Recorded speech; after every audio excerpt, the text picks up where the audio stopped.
কি করছিস তুই এসব? তুই কি ভুলে গেছিস আমি তোর বড় বোন? আপু, আমি আজ তোমার কোনো কথাই শুনবো না। রাতুল, তুই আমার ভাই, আর ভাই বোন কখনো এসব করতে পারে না। চুপ থাক, তুই আমার বোন হ, আর যাই হোক আজ আমার মাথা নষ্ট। আমি আজ কোনো বাধা মানব না। তারপর আমি আমার ছোট ভাইয়ের কাছ থেকে কিছুতেই রেহাই পেলাম না। আমি যখন ঘুমিয়ে পড়লাম তখন আমার বিছানায় এসে আমার সাথে যা করলো তা শুনলে তোমাদের মাথা ঘুরে যাবে। তাহলে আসল ঘটনাটি শুরু করি। আমার নাম রাতুল, আমি খুবই একটা স্মার্ট ছেলে। ছোটবেলা থেকেই আমি আমার বড় বোন নিপার প্রতি দুর্বল। সব ভাই বোনের মাঝে আমি বড় বোনকেই বেশি পছন্দ করি। বড় ভাই, মেজ বোন, ছোট বোন আর ছোট ভাই সব এক দলে থাকলেও আরেক দলে শুধু সেজ ভাই, আমি আর বড় বোন নিপা থাকি। সব মিলে আমরা 4 ভাই আর 3 বোন। বড় 3 ভাই, তারপর 2 বোন, তারপর ছোট ভাই আর ছোট বোন। আমি মেজ, আমার বয়স এখন 21 বছর। আর বড় বোন নিপার বয়স এখন 22 বছর। এ কাহিনীর শুরু আমাদের জন্ম থেকেই। আমরা গ্রামের বড় জমিদার ঠাকুর বাড়ির বড় ছেলের ঘরের ছেলে মেয়ে।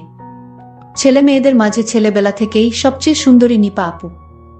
আর তার সবচেয়ে বড় ভক্ত আমি। সে যেখানে যায় আমিও তার পিছে পিছে যাই।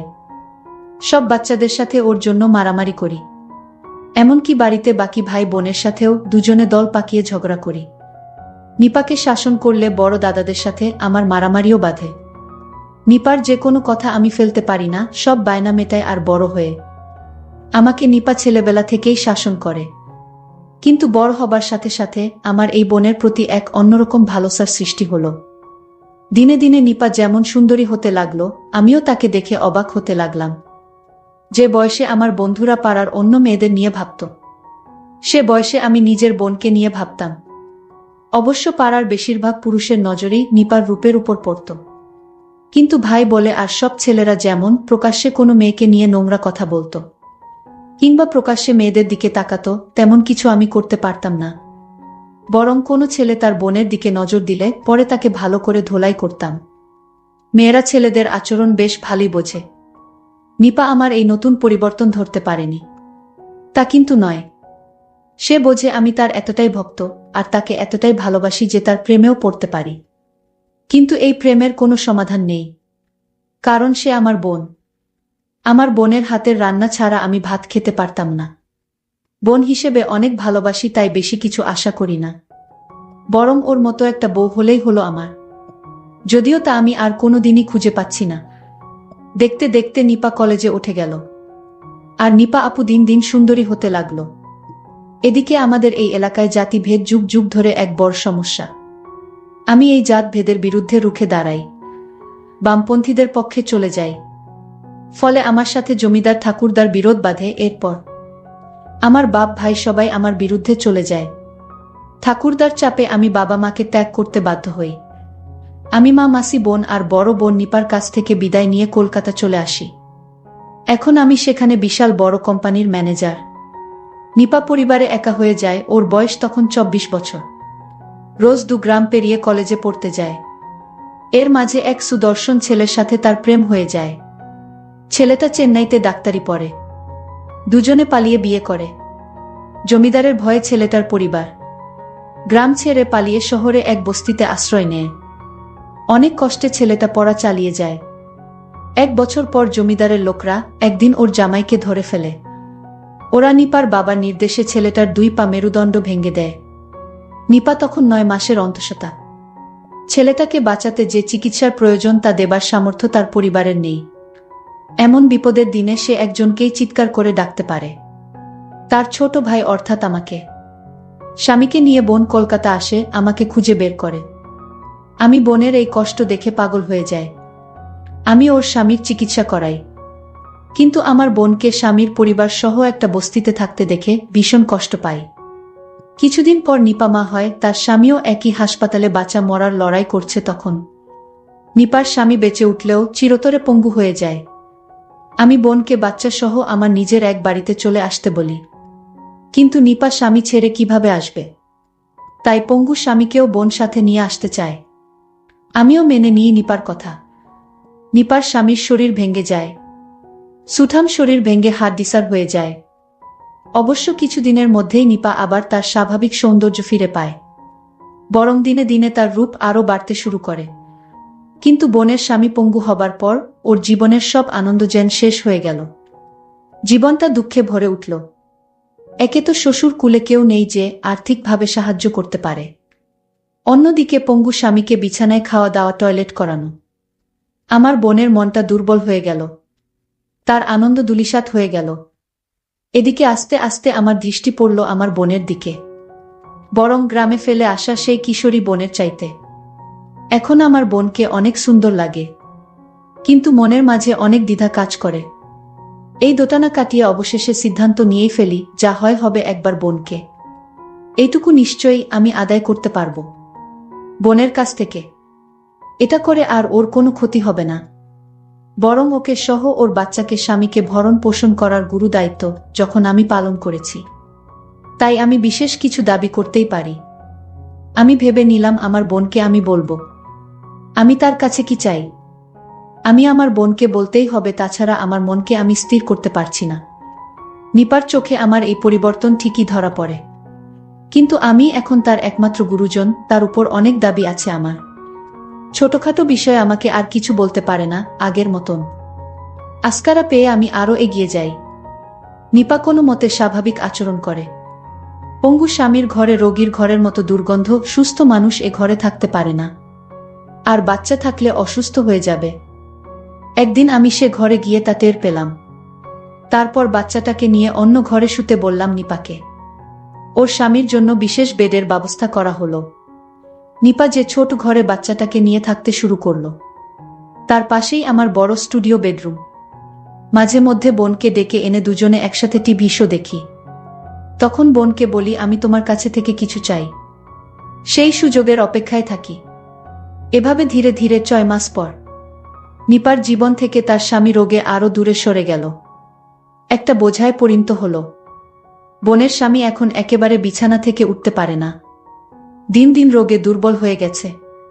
আমার বোন তখন অসহ্য যন্ত্রণায় ভুগতে থাকে। একদিন বোনকে নিয়ে টিভি দেখতে দেখতে আমি বোনকে বললাম, বোন আমার একটা কথা রাখবে। সে বল, কি কথা?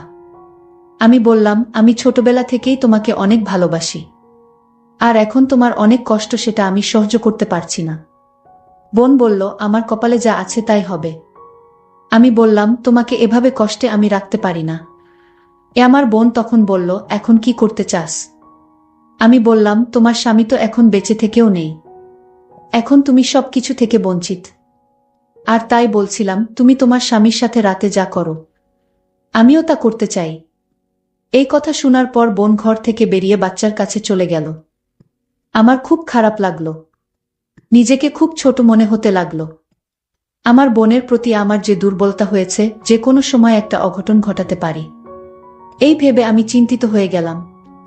বোন না চাইলে তাকে কষ্ট দিয়ে আমি কিছুতেই সুখে থাকতে পারবে না। পরদিন বোনকে সরি বলবো, তার সাথে কথা বলবো ঠিক করলাম। কিছুদিন পর আমি বললাম, দেখ, এভাবে তোর জীবনটা একটা পঙ্গু স্বামীর জন্য নষ্ট করার কোনো মানে হয় না। তুই তোর স্বামীকে ওর বাবা মার কাছে দিয়ে আয়, দেখাশোনার জন্য টাকা পয়সা যা লাগে প্রতি মাসে আমি দেব।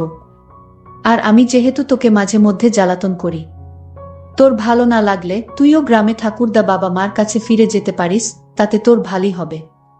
নিপা বলল, আর আমার বাচ্চাটার কি হবে? আমি, ওকে গ্রামে নিয়ে যাবি তোর সাথে?